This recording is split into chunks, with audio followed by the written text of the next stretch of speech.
وما نهاكم عنه فانتهوا واتقوا الله ان الله شدید العقاب.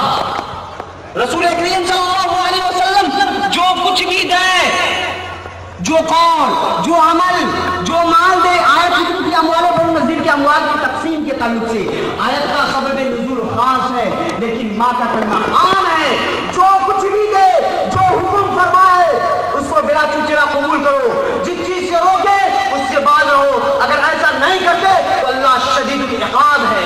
یہ ہوئے نبی کریم صلی اللہ علیہ وسلم کی حیثیت. اللہ رب العالمین نے نبی کریم صلی اللہ علیہ وسلم کو پوری امت کے لیے، پوری انسانیت کے لیے قدوہ نمونہ بنایا ہے. لقد كان لكم في رسول الله اسوة حسنة لمن كان يرجو الله واليوم الآخر وذكر الله كثيرا. ہمارے لیے ہر میدان میں ہمارے لیے عبرت اور نمونہ ہے. بزرگوں اور دوستو، اس سلسلے میں آیات بہت سی ہیں. اللہ تعالیٰ فرماتا ہے جو کوئی اپنی نزاعی امور میں، اختلافی مسائل میں، چاہے عقیدے کا مسئلہ ہو یا عبادت کا مسئلہ ہو، معاملات ہو یا اخلاق ہو، دینی مسائل ہو یا دنیاوی مسائل، اگر نبی کریم صلی اللہ علیہ وسلم کو اپنا حکم نہیں مانتا، جج نہیں مانتا اور آپ صلی اللہ علیہ وسلم کے فیصلے پر خوش نہیں ہوتا، وہ مومن نہیں ہے. اللہ رب العالمین اپنی ذات مقدسہ کی قسم کھایا، فرمایا فلا وربك لا يؤمنون حتى يحكموك فيما شجر بينهم ثم لا يجدوا في انفسهم حرجا مما قضيت ويسلموا تسليما. اللہ رب العالمین نے اپنے نبی کے حکم کی مخالفت کرنے والے کو سخت وعید فرمائی. فرمایا فَلْيَحْذَرِ الَّذِينَ يُخَالِفُونَ عَنْ أَمْرِهِ أَنْ تُصِيبَهُمْ فِتْنَةٌ أَوْ يُصِيبَهُمْ عَذَابٌ أَلِيمٌ. یہ نبی کریم صلی اللہ علیہ وسلم کی حیثیت. بزرگوں اور دوستوں، آپ صلی اللہ علیہ وسلم کے بعد امت کے لیے بہترین قدوہ نمونہ اگر کوئی ہے تو صحابہ کرام کی جماعت ہے، جو اپنے ایمان میں سچے، اپنے عقیدے میں سچے اور اللہ رب العالمین کی عبادت میں مخلص تھے، جنہوں نے آپ صلی اللہ علیہ وسلم کو اپنی آنکھوں سے دیکھا، آپ کی رفاقت جن کو نصیب ہوئی، جن کے کانوں نے آپ کے فرمودات عالیہ کو سنا، جنہوں نے صبر و حضر میں آپ کی رفاقت کا حق ادا کیا، جنہوں نے اپنی جان عزیز کو آپ کی جان کے حفاظت کے لیے، آپ کی سلام کی حفاظت کے لیے قربان کر دیا، جنہوں نے آپ سے عہد و پیمان لیا تو ایسا نبھایا کہ اللہ رب العالمین فرماتا ہے من المؤمنین رجال صدقوا ما عاهدوا الله عليه فمنهم من قضى نحبه ومنهم من ينتظر وما بدلوا تبديلا. یہ وہ لوگ کے صحابہ کرام جنہوں نے عہد باندھا تو عہد کو پکا کر دکھایا، کسی قسم کی تبدیلی کا کوئی گوارا نہیں کیا.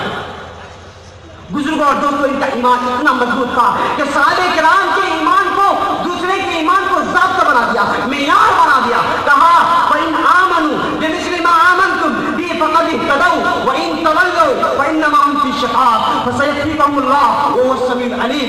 اگر یہ یہود و نصارہ اور بعد میں آنے والے کوئی، اگر وہ لوگ ایمان لائے جیسے کہ تم ایمان لائے ہو، یہ خطاب کس کو ہے؟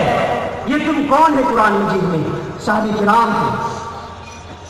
جو لوگ صحابہ کرام کے جیسا ایمان لائیں گے تو اللہ کے پاس ان کا ایمان مقبول ہے اور ایسی لوگ ہدایت پر ہیں. لیکن اگر صحابہ کی ایمان کے جیسا ایمان نہیں ہے، صحابہ کرام کے فہم کے جیسا فہم نہیں ہے، قرآن و حدیث کو تم اپنے فہم کے مطابق سمجھتے ہو، تو وہ فہم جو صحابہ کے فہم سے متصادم ہے، تو اللہ رب العالمین نے فرمایا وَإِن تَوَلَّوْا، آپ کا ایمان، آپ کا منہج، صحابہ کرام کا ایمان، صحابہ کرام کا منہج ان کو منظور نہیں ہے تو اللہ کے پاس ان کے ایمان کی کوئی حیثیت نہیں ہے.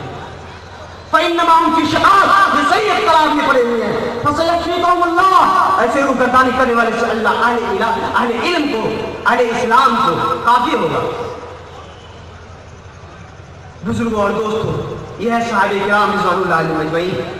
صحیح مسلم کی روایت ہے، نبی کریم صلی اللہ علیہ وسلم نے فرمایا إِن يُطِيعُوا أَبَا بَكْرٍ وَعُمَرَ يَرْشُدُوا، لوگ اگر ابو بکر عمر کی بات مانے تو ہدایت پا جائے.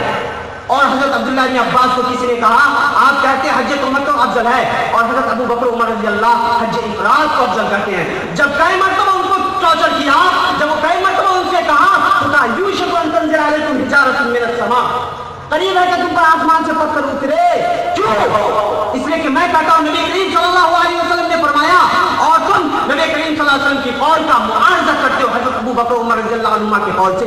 جب حضرت ابو بکر عمر رضی اللہ عنہ کے قول سے نبی کے قول کا معارضہ نہیں کیا جا سکتا تو قسم اللہ کی کائنات میں کوئی بھی ہستی ایسی نہیں ہے جس کے نبی کے حدیث کو اس کے قول پر قربان کر دیا جائے.